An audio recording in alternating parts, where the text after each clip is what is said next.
성경에는 많은 사람들, 신앙의 인물들에 대한 이야기가 기록되어 있습니다.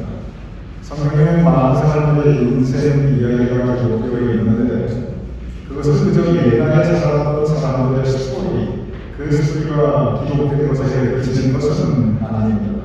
성경에는 구체적으로 그들이 무엇을 고민하였는가, 그 고민의 주제자로 사람이 나타나 있습니다. 성경에 보면 그들이 사랑하고 미워했던 마음들이 그대로 나타나 있습니다. 성경에 보면 그들이 그들의 인생 가운데 고통받고 아파했던 그 무거운 인생의 짐과 수고와 고스란히 기록되어 있습니다. 성경에 보면 그들이 하나님을 의지하고 하나님 말씀에 순종했던 믿음, 반면에 그들이 하나님을 떠나고 반항하며 하나님께 반항하려고 했던 불신앙의 모습, 그대로 나타났습니다. 또한 성경에 보면 죽음을 앞두는 그들의 마음과 죽음 앞에서 그들이 어떠한 모습을 보여주었는가 우리에게도 가감없이 전하고 있습니다. 성서를 진솔하게 보여주시는 성경에 관한 사람들을 보면서 우리는 우리 자신들을 돌아보고 우리의 마음을 성찰해야 됩니다.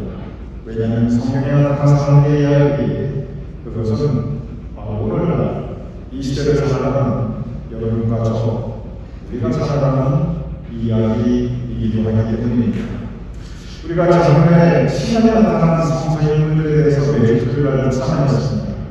그리고 지금은 구약에 나타나는 성서 인물들에 대해서 매주 토요일 이어서 묵상하고 있습니다. 지금까지 우리가 많은 성서 인물들을 함께 공부하고 묵상해서 아시겠지만 성경은 어떤 사람들의 인생 스토리를 우리에게 소개할 때 참 진솔하게, 아주 진솔하게 말씀하고 계십니다. 특별히 믿는 사람들이 신앙의 모범으로 존경하고 있는 그러한 사람들의 인간적인, 지극히 인간적인 모습들을 우리에게 진솔하게 전하고 있습니다. 그러면서 그들의 결점과 약점, 신앙적인 모범을 위해 보여줬지만 동시에 그들로 시험에 들고 그들로 낙심하고 실족하는 이 그러한 이야기를 우리에게 전해주고 있습니다. 그렇게 신구약의 성경 인물들을 주로 우리가 함께 묵상해 보셔서 아시겠지만 성경에 보면 결점 없는 사람들, 약점 없는 사람들이 거의 없습니다. 성경이 극찬하였던 사람들조차 넘어지는 모습을 우리는 볼 수 있습니다. 예를 들어 성경에 보면 노아에 대해서 성경에 뭐라고 기록하고 있냐면 성경에 노아는 당대의 의인이요 완전한 사람 이렇게 기록하고 있습니다. 제가 다시 말씀드리겠습니다. 노아는 당대의 의인이요 완전한 사람, 이것은 극찬입니다. 그만큼 노아가 그의 인간적인 성품이나 신앙적인 믿음이 굉장히 때가 엄청납니다. 이렇게 성경에 경험하고 있습니다. 그래서 성경을 보면 그런 노아도 인생길에 힘든 일을 겪고 스트레스를 받으니까 그냥 문적한 마음에 술을 마시다가 그냥 완전히 이식해 버렸어요. 그래가지고 큰 실수를 저지르게 됩니다. 그런데 이렇게 스트레스 받고 술 마시다가 큰 실수를 저지르는 것이 그냥 노아 혼자의 실수로 끝나지 않고 그냥 그 자손이 큰 어려움을 겪는 저주받는 일까지 발전하는 것을 우리는 볼 수 있습니다. 당대의 의인이었고 완전한 사람도 그런 실수를, 그런 결점을 보이기도 합니다. 또 성경은 욥에 대해서 뭐라고 기록하고 있냐면 욥같이 온전하고 정직하여 하나님을 경외하며 악에서 빠져나 세상에 없느니라 이렇게 기록하고 있습니다. 성경이 구체적으로 이런 이들조차 없다 이렇게 기록하는 것이 노아와 욥이 있어요. 그런데 성경이 이렇게 욥과 같이 세상에 이름도 사람이 없다 이렇게 흑창을 열었는데 그렇게 성경이 인정하는 욥도 그의 인생 최후의 시련과 어려움이 닥치자 욥이 어떻게 했냐면 먼저 욥은 자기가 태어난 날을 저주했습니다. 내가 왜 태어나서 내가 이런 복을 내리고 와야 하는가, 내가 왜 태어났는가, 자기 태어난 생일을 저주했습니다. 거기서 끝내지 않았어요. 하나님을 원망하고 또 원망하고 그러면서 하나님한테 뭐라고 말하냐면 하나님 나 이렇게 살을 하신 말이야. 차라리 나를 죽여주시옵소서. 하나님 나 그만 살고 좋으니까 차라리 나 죽여주시옵소서. 이거는 반항입니다. 성경에 분명히 세상에 욥같이 믿음 좋은 사람이 없다고 기록되어 있는데 그런 욥도 인생 고난과 시험 앞에서는 그 믿음이 그대로 한순간에 무너지는 것을 우리는 볼 수 있습니다. 그런데 성경에 보면 그 어떤 결정, 그 어떤 약점, 그 어떤 허물과 힘도 찾아볼 수 없는 사람이 한 사람이 있습니다. 바로 요셉입니다. 성경은 요셉의 출생, 그가 태어나던 그 시점부터 요셉의 죽음, 그가 세상을 떠나는 그 인생 전체의 미래를 기록하고 있습니다. 성경에 보면요, 이렇게 한 사람의 출생에서 그 죽음까지 인생의 미래 전체를 기록한 사람들이 사실 몇 명 안 돼요. 많은 것 같지만 사실 몇 명은 손에 꼽힐 수 있습니다. 먼저 아브라함과 이삭과 야곱에 대한 그 출생에서 죽음까지 인생의 일대기가 다 기록되어 있습니다. 그리고 모세의 출생과 인생의 일대기 그리고 죽음까지 상세히 기록되어 있습니다. 그리고 사무엘의 태어났던 그 출생 이유와 그리고 사무엘이 죽는 모습까지 그대로 기록하고 있습니다. 그리고 한 사람은 요셉에 대해서 출생에서 죽음까지 그 인생 일기를 기록하고 있습니다. 몇 명은 안 됩니다. 그런데 성경이 이렇게 기록하고 있는 출생에서 죽음까지 인생 일기가 전체가 기록되어 있는 분들 중에서 그 성품 그리고 그 믿음은 성품은 우리가 인간한 문제를 하는 우리의 모습입니다. 믿음은 하나님과의 영적 관계를 맺어가는 모습입니다. 이 성품과 믿음에서 그 어떤 결정이나 그 어떤 잘못도 찾아볼 수 없는 유일한 분이 예수님을 제외하는 오직 요셉 한 사람의 유일한 즉 성경이 이렇게 많은 믿는 사람을 내에서 소개하고 있는데 그 중에서 가장 모범적인 인생, 가장 귀하고 아름다운 성품과 가장 신실하고 일관성 있는 믿음을 보여준 사람은 오직 요셉이라는 것을 의미하고 있습니다. 오늘의 성경 말씀은 바로 그 요셉. 예수님을 지향하고 성경에 나타나는 오직 그 사람 아무 결정과 흐르는 그 단 한 사람에 대한 요셉의 평가, 성경의 평가입니다. 이렇게 기록되어 있습니다. 여호와께서 요셉과 함께 하시고 그가 형통한 자가 되어 요셉의 인생을 형통한 인생으로 성경은 표현하고 있습니다. 그러면서 구체적으로 그 여러 가지 일들을 이야기하면서 그리고 그 말씀이 다시 한번 보여줍니다. 여호와께서 그의 범사에 형통하게 하심을 보았다. 성경은 요셉에 대해서 평가하면서 그의 인생을 하나도 요셉은 형통한 자가 되었다. 즉 그의 인생이 형통하였다고 평가하고 있습니다.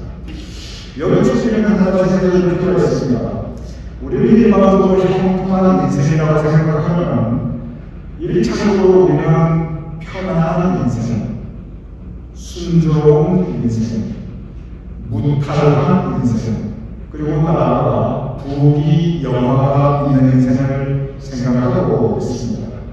물론 요셉의 인생을 보면 그렇게 보이기도 해요. 왜냐하면 성공한 인생, 부귀영화를 나중에 모두 가지게 되니까. 그런데 그의 인생을 구체적으로 들여다보면 그가 형통한 자가 되었다는 것은, 그의 인생이 형통하였다는 것은 그가 순탄한 인생을 살았다는 그런 의미는 절대 아닙니다. 그가 부귀영화를 가졌다는 그런 의미는 절대 아닙니다. 야곱이 바로 앞에서 그의 인생을 한마디로 표현합니다. 내가 험악한 인생을 살았다. 요셉은 마찬가지입니다. 그의 인생 험악한 인생이었습니다. 모함에 빠져 죽을 고비 넘기고 죄수가 되기도 하고, 그리고 여러 가지 힘든 시절을 겪기도 합니다. 물론 나중에 부귀영화는 있지요. 거기에만 우리의 초점이 있지요. 그래서 요셉의 형통함이 그것에 있다고 생각하죠. 그것은 세상적인 기준에서 성경을 보는 것입니다. 왜냐하면 우리가 생각하는 형통한 인생은 아까도 말씀 순탄하고 부귀영화가 있는 것, 이렇게 세상적인 관점, 세상적인 기준에서 성경을 보다 보니까 우리가 요셉에 대해서 그 부분을 형통하다고 생각하게 됩니다. 그런데 여기서 우리는 요셉의 인생에 들어서 다시 한번 깊게 묵상할 필요가 있습니다. 오늘 보는 창세기 30장 3절은 이렇게 기록되어 있습니다. 여호와께서 그와 함께 하심을 보며 또 여호와께서 그의 범사에 형통하게 하심을 보았다. 여호와께서 그와 함께 하심을 보며, 그리고 그래서 그의 범사에 형통하게 하심을 보았다. 요셉의 형통의 근원은, 그리고 그 모습은 하나님께서 함께 하시는 인생입니다. 즉 형통한 인생이 무엇이냐면 하나님께서 함께 하시는 인생입니다. 제가 다시 말씀드리겠습니다. 형통한 인생은 하나님께서 함께 하시는 인생입니다. 만약에 형통한 인생을 순탄한 인생을 생각하면 성경에 순탄한 인생을 사는 사람이 별로 없어요. 성경에 부귀영화, 예수님께서 언제 부귀영화를 가져오셨습니까? 세상적인 관점입니다. 형통한 인생은 하나님께서 함께 하시는 인생입니다. 우리 교인들 믿으시기 바랍니다. 교인들이 인정하실지 않으실지, 공감하실지 않으실지는 제가 잘 아직 모르겠습니다만, 우리 교인들의 한 분은 형통하신 인생입니다. 내 인생은 형통한 인생이다. 우리 교인들은 하실 생각을 가지셔야 됩니다. 왜냐하면 하나님께서 함께 하시기 때문에 그렇습니다. 하나님이 나와 함께 하시다. 하나님은 우리와 언제나 함께 하십니다. 우리가 하나님을 떠나는 분이에요. 우리가 하나님을 잊어버릴 뿐입니다. 그런데 믿으시기 바랍니다. 우리가 하나님을 떠나시더라도, 우리가 하나님을 잊어버리더라도 하나님은 우리와 함께 하십니다. 하나님이 우리와 함께 하시기 때문에 우리 모두 형통한 인생입니다. 우리의 과제는 하나님을 붙잡고 의지하고 있는가, 아니면 하나님을 놓아버리고 하나님을 떠나는가, 여기에 우리의 신앙의 과제가 있을 뿐입니다. 하나님께서는 언제나 우리와 함께하고 계십니다. 하나님이 요셉과 함께 하실 때 요셉은 성경을 보면 세 가지를 지켜나갑니다. 그리고 이 세 가지는 모든 형통한 사람이 그의 삶의 가운데 함께 보여주어야 하는 우리의 신앙적 과제입니다. 첫째는 뭐냐면, 요셉은 그의 인생을 살아가면서 가족에 대한 사랑을 단 한 번도 놓은 적이 없습니다. 먼저 요셉은 참 극진한 효심을 가졌습니다. 늙은 아버지를 끝까지 모시고, 그리고 자기를 죽이려고 했던 형들을 끝까지 후회하고 사랑해주고 그리고 그들에게 한없는 가족의 사랑을 계속 펼쳐보여주고 있습니다. 요셉은 일찍 어머니를 잃었습니다. 어머니의 사랑을 늘 받아본 적이 없어요. 그럼에도 불구하고 그 아버지에 대한 그렇지만 교시 그리고 형제들에 대한 사랑 그것을 계속 지켜나갑니다. 요셉의 삶에 있어서 그가 얼마나 가족에 대한 사랑을 지켜나가는가 성경이 구체적으로 기록하고 있습니다. 이 부분은 참 중요한 부분입니다. 세상에 점점 살기 힘들어집니다. 요새 젊은 아이들 참 마음에 의지할 게 없어 방황하는 모습을 많이 볼 수 있습니다. 정신적으로 어려움을 겪고 있는 젊은 사람들이 너무나 많았어요. 그런데 그들이 의지할 수 있는 가족의 사랑, 그들을 지켜줄 수 있는 든든한 버팀목입니다. 가족에 대한 사랑, 이 가족 대가가 무너질 때 인생도 같이 무너질 수 있습니다. 물론 요셉은 극진한 효자였어요. 그런데 사랑은 내 사랑입니다. 우리 교인들 극진한 자식 사랑, 극진한 손주 사랑, 혼나게 결혼해서 극진한 증손 사랑을 하시는 우리 교인들 제가 하는 꿈입니다. 그것은 하나님께서 함께 하시는 우리 형통한 인생입니다. 형통한 인생, 가족 사랑을 붙잡고 가족 사랑을 실천하며 가족의 소중함, 하나님께서 허락하신 것을 성전에 가장 귀한 선물이 인간적으로 이 세상에 가장 귀한 선물이 가족인데 가족에 대한 사랑, 끝까지 붙잡고 지켜나가는 것이 형통한 인생입니다. 두 번째가 있습니다. 그것은 요셉의 인생을 통해서 볼 때 요셉은 언제나 이웃에 대한 신의를 지켰습니다. 나는 다른 사람과 이웃입니다. 그런데 요셉의 인생을 보면 그가 노예가 되었을 때도 주인에 대한 신의를 지킵니다. 감옥에 들어갔을 때도 죄수들에 대해서 함부로 하지 않고 그걸 감수자에게 되었는데 마음으로 보면 나보다 약한 사람 얼마든지 짓밟을 수 있는데 착취할 수 있는데 이용할 수 있는데 그런데 그러지 않았어요. 그가 한없이 낮은 사람이었을 때 주인에 대한 신의를 지켰고 그가 한없이 높은 사람 심지어 충분히 계신 되었다고 그가 약한 사람, 못한 사람, 어려운 사람에 대한 신의와 배려 잊지 않았습니다. 이 이웃에 대한 신의와 배려, 요셉이 보여주었던 형통한 인생의 모습이었습니다. 하나님께서 함께 하시니 하나님께 의지하니 그는 그의 인생 아무리 어려워도 그의 영적 자존심을 지켜나가면서 약한 모습에 있을 때 절망하지 않고 그리고 높은 자리에 올라갈 때 평안하지 않습니다. 이웃과의 관계에서 언제나 보여주는 이 아름다운 성품, 그것은 형통한 사람의 모습이었습니다. 세 번째가 있습니다. 가장 중요합니다. 그것은 뭐냐면 하나님에 대한 믿음, 진실한 믿음입니다. 요셉은 어떤 일을 겪었든지 하나님을 의지합니다. 만약에 좋은 일을 겪으면 하나님께 감사하고 더 의지할 수 있는데 힘든 일을 겪으면 불평, 원망할 수 있지요. 그런데 이 요셉은 어떠한 일을 겪었든지 영어로 in any circumstances 어떠한 환경에 처하든지 하나님을 의지하고 그리고 하나님을 믿고 따라갑니다.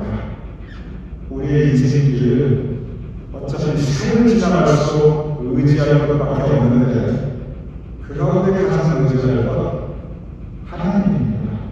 하나님 믿고 의지하는 것이 형통한 인생입니다. 성경에 보면 요셉이 하나님을 하나님과 함께 하셨다고 합니다. 하나님께서 우리 모두와 함께 하십니다. 요셉은 자신과 함께하는 이 하나님께 의지하며 가족에 대한 사랑을 지켜나가고 이웃에 대한 신의와 배려를 지켜나가고 그리고 하나님에 대한 믿음을 지켜나갔습니다. 요셉의 사랑의 환경은 언제나 변화하였습니다. 그는 거친 인생을 살았습니다. 험악한 인생을 살았습니다. 그는 부귀영화를 누려왔습니다. 성공을 누려왔습니다. 환경은 언제나 변화하였지만 변화하라는 것은 하나님께서 함께 하시는 것이고 그것이 바로 평안한 인생이었습니다. 오늘 말씀 우리 모두 여러분 그리스도가 여러분이 평안한 인생이십니다. 그러니 가족에 대한 사랑을 지켜나시고 자식들, 손주들, 증손들 아낌없이 사랑하시고 내가 힘들면 내가 잘나가는 이웃에 대한 시구와 배려 지켜나가셔서 성품 좋은 성품 지켜나가시고 하나님에 대한 믿음을 지켜나가시는 평안한 인생을 살아가시는 우리 모두가 되시기를 주님이 축원합니다. 네, 기도하겠습니다. 아버지 하나님, 돌아보면 지금 우리의 인생을 돌아보면 그리고 우리가 살아왔던 지난 삶의 역사를 돌아보면 고백합니다. 우리는 모두 형통한 인생을 살아가고 있어. 왜냐하면 하나님께서 함께 하시기 때문입니다.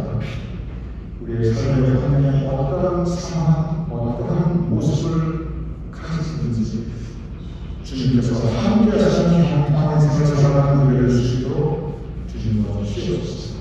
예수님으로 기도했사옵나이다. 아멘. 그렇사옵나이다. 아버지 하나님, 진정우리가 무슨 일을 만나든지 만사 형통한 인생을 살아갈 수 있도록 도와주시옵소서. 무슨 일을 만나든지 하나님과 함께하는 것이 형통한 인생이 하나님 꼭 붙잡고 하나님 의지하며 살아가게 하여 주시옵소서. 형통한 자가 되어서 가족을 사랑하며 이웃에 대한 신뢰와 배려를 지키며 하나님께 의지하고 하나님을 향한 믿음을 가지고 살아가는 우리의 인생을 주시도록 오늘도 매일 우리의 자녀의 모든 날 지켜주시옵소서. 형통한 인생으로 감사하며 예배를 드리며 우리의 예물을 공헌하는 가운데 아버지 하나님 예물을 드린 성도들을 기억하여 주시옵소서. 그 가족들과 자손과 후손의 주님의 은총을 더하여 주시옵소서. 그 모든 가족들의 삶의 생활을 형통할 수 있도록 주님께서 공유해 주시옵소서. 이제는 우리 예수 그리스도의 은혜와 아버지 하나님의 끝까지 사랑과 성령의 감동 강화와 역사하시니 이 시간에 우리 모두 성령님을 예배드리는 우리 교인들의 머리 위에 우리 교인들의 자손과 후손들의 머리 위에 우리의 모국과 미국과 온 세상 하나님의 백성들을 위해 주님께서 허락하신 우리 교회의 모든 예배와 사역들을 위해 특별히 고통받고 있는 하나님의 귀한 신령들을 위해 지금 영원까지 함께하실 것을 간절히 축원하옵나이다.